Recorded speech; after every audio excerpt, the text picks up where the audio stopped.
Salam dostlar. Bu videoda sizlərə ixtisas seçimi üçün hazırladığımız platforma haqqında məlumat verəcəm. Təbii ki, məlum bir məsələdir ki, universitetə qəbul olan hər bir tələbənin yolu abituriyent jurnalından keçir. Yəni Dövlət İmtahan Mərkəzinin təqdim etdiyi abituriyent jurnalına baxaraq biz ixtisas seçimi edirik və orada öz balımıza uyğun istədiyimiz ixtisasın keçid balına baxırıq və bu formada kodlaşma edirik. Təbii ki, orada olunan məlumatlar, yəni cari ilimiz üçün olunan məlumatlar olmur. Yəni bal tərəfindən həmin məlumatlar olmur. Yəni biz məsəl üçün 2026-cı ildə universitetdə kodlaşma aparırıqsa, 2025-ci ilin ballarına baxıb kodlaşma aparacağıq. Yəni normalda bu şəkildə olur. Sadəcə olaraq bizim qəbul olduğumuz il üçün plan yerləri dəyişə bilər, dövlət sifarişli yerləri sayı arta bilər, azala bilər. Bu qayda ola bilər. Bizim hazırladığımız bu platforma üzərində nələr olacaq və burada sizin jurnal üzərindən, yəni DİM-in jurnalı üzərindən əldə edə bilməyəcəyiniz hansı məlumatlar əlavə olunacaq? Onları qeyd edim. Baxın, ilk öncə biz normalda bilirik ki, hər hansısa bir ixtisas seçirik və həmin ixtisas üzrə dövlət sifarişli və ödənişli əsaslara qəbul olanların minimum keçid ballarını görə bilirik. Halbuki siz burada minimum keçid ballarla bərabər orta statistik ballı görəcəksiniz. Belə deyək, ən yüksək, yəni ixtisas üzrə tutaq ki, bir ixtisas seçirsiniz, həmin ixtisas üzrə universitetə qəbul olunan abituriyentin ən yüksək balını görə biləcəksiniz və bütün bu məlumatlar 1-2 ilin məlumatı olmayacaq. 2010-cu ildən 2025-ci ilə kimi olan bütün abituriyentlərin yəni qəbul məlumatları olacaq. Və burada təbii ki, qeyd etmişik, 600 mindən çox qəbul qeydi vardır, 50 universitet vardır. Və təbii ki, bu platforma hər kəs üçün açıqdır, yəni pulsuzdur giriş. İndi biz burada balını yoxla hissəsinə gəlirik. Baxın, burada qəbul münafiqasında balını yaz hissəsi var. Yəni ilk olaraq balını yaz hissəsi var. Məsəl üçün biz bura bir bal yazaq. Tutaq ki, mən yazıram 500 bal.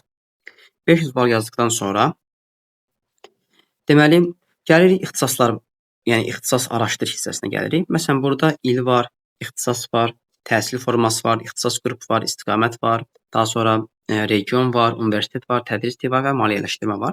Deməli, il nədir? Məsəl üçün, mən götürürəm elə 2021-ci il. 2021-ci ilə götürəndən sonra ixtisas seçirəm. İxtisas olaraq seçəcəm riyaziyyat ixtisası. Deməli, riyaziyyat ixtisası seçəcəm. Riyaziyyat ixtisasını seçdikdən sonra təhsil forması. Təhsil forması nədir? Baxın, əyani ola bilər, qiyabi ola bilər. Mən əyani olanı seçəcəm. Qabiliyyət imtahanı olan hissəsi var. Baxın, yoldaşlar, qabiliyyət imtahanı olan hissəsi nədir? Məsələn, bəzi ixtisaslar ola bilər ki, biz ora həm imtahan verəcəyik və imtahanda da əlavə olaraq həmin ixtisas üzrə qabiliyyət imtahanı keçirilir və biz qabiliyyət imtahanında da iştirak etməliyik. Təbii ki, riyaziyyatda qabiliyyət imtahanı olmadığına görə bu hissə olduğu kimi qalacaq. İxtisas qrupu. Riyaziyyat ixtisas qrupu hardadır? Birinci qrupdadır. Qeyd edirəm bura. Birinci qrupu seçdim. İstiqamət. İstiqamət də təbii ki, olmayacaq. Baxın, məsələn, bəzi ixtisaslar ola bilər. Regionşünaslıq ixtisası ola bilər, məsəl üçün. Həmin o regionşünaslıq ixtisasının istiqaməti ola bilər. Məsələn, o ixtisas seçsəydik, o zaman istiqamət seçsəydik. Amma riyaziyyatda istiqamət olmadığına görə bu istiqamət hissəsində qalacaq. Region olaraq, region mən Bakını seçəcəm və universitet hissəsi. İstənilən universitet ola bilər, təbii ki, siz bura fərqli universitetə qeyd edə bilərsiniz. Məsələn, ADA universiteti ola bilər, çünki riyaziyyat 2021-ci ildə ADA universitetində olmuşdu artıq. Elə qeyd edim ki, ADA universitetində riyaziyyat ixtisası ilə 2021-ci ildən tədris olunmağa başladı. Mən burada Bakı Dövlət Universitetini qeyd edəcəm. Bakı Dövlət Universitetini qeyd etdikdən sonra tədris dili. Tədris dili rus ola bilər, ingilis, Azərbaycan dili ola bilər. Mən Azərbaycan dilini seçəcəm. Maliyyələşmə. Baxın, maliyyələşmə hissəsində burada fikir versək pulsuz var və ödənişli var. Mən hamısını seçirəm. Yəni həm ödənişli, həm də pulsuz olan hissəsi olsun. Qoy hər birini görək. Baxın, burada artıq bütün məlumatlar qeyd olundu. Siz versəz minimum bal. Baxın, ən aşağı qəbul olub 310,2 balla. Maksimum bal. Baxın, maksimum bal bizdə Dövlət İmtahan Mərkəzinin təqdim etdiyi jurnalda olmur.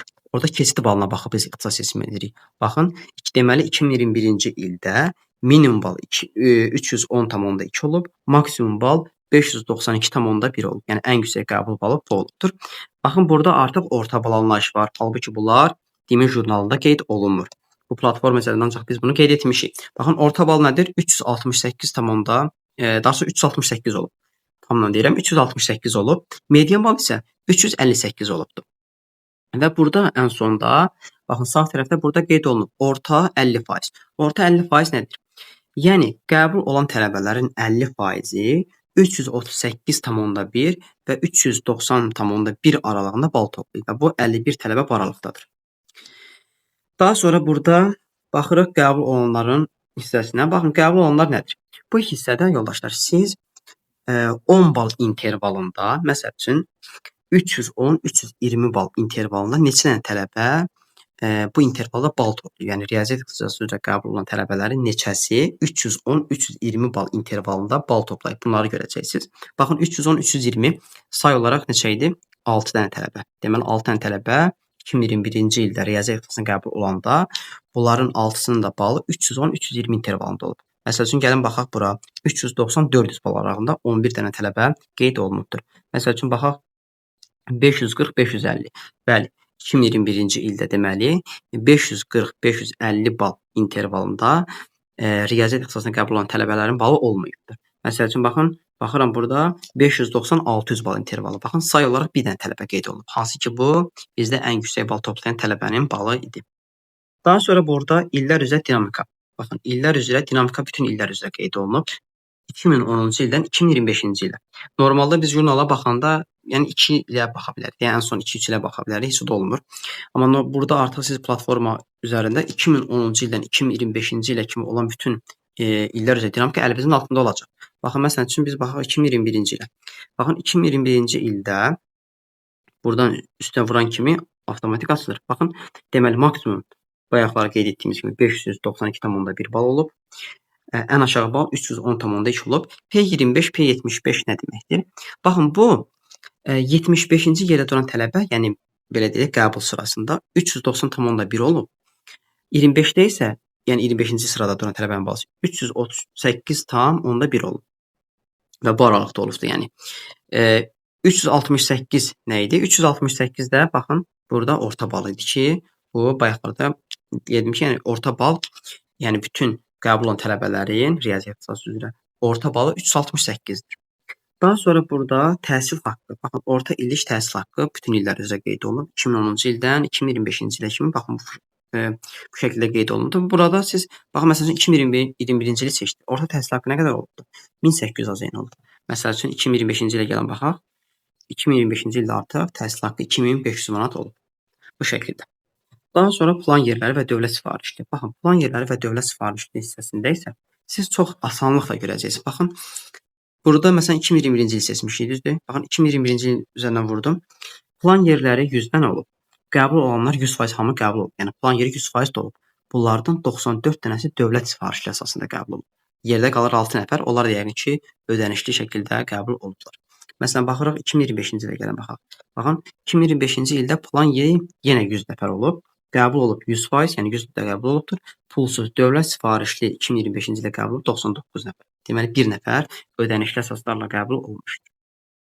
Bu şəkildə dostlar. Burada isə artıq son olaraq bizim təbii ki, bu layihəmiz layihəyə dəstək məqsədilə bu platforma hər kəs üçün açıqdır. Yəni hər kəs buradan girib balon yazıb yoxlaya bilər. Və bu layihəyə dəstək məqsədi ilə biz burada Coffee hissəsi qoymuşuq. Siz bura klik edərək təbii ki, burada Coffee hissəsində 1 dənə kofe, 2 dənə, 3 dənə kofe. Yəni təbii ki, bu məcburi deyil. Yəni öz xoşluğunuzla bunu edə bilərsiniz.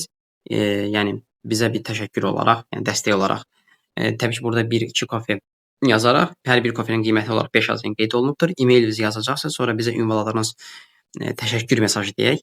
Onu qeyd edəndən sonra artıq bu Coffee hissəsi aktiv olacaq. Yəni bu şəkildə olacaqdır. Ümid edirəm dostlar, bu platforma hər bir abituriyent üçün çox faydalı olacaq. Çünki burada artıq qeyd etdiyim kimi Dövlət İmtahan Mərkəzinin bizə təqdim etdiyi məlumatlardan da çox məlumatlar var və bura daha çox geniş məlumatlar əlavə etmişik. Sağ olun, hər birinizə ixtisas seçimində bol-bol uğurlar arzu edirəm. Əgər kimlərsə bizlərlə ixtisas seçimi etmək istəyirsə, təbii ki, müraciət edə bilər. Elə bu platforma vasitəsilə biz onlara ixtisas seçimi edərik. Sağ olun, növbəti videolarda görüşənə qədər.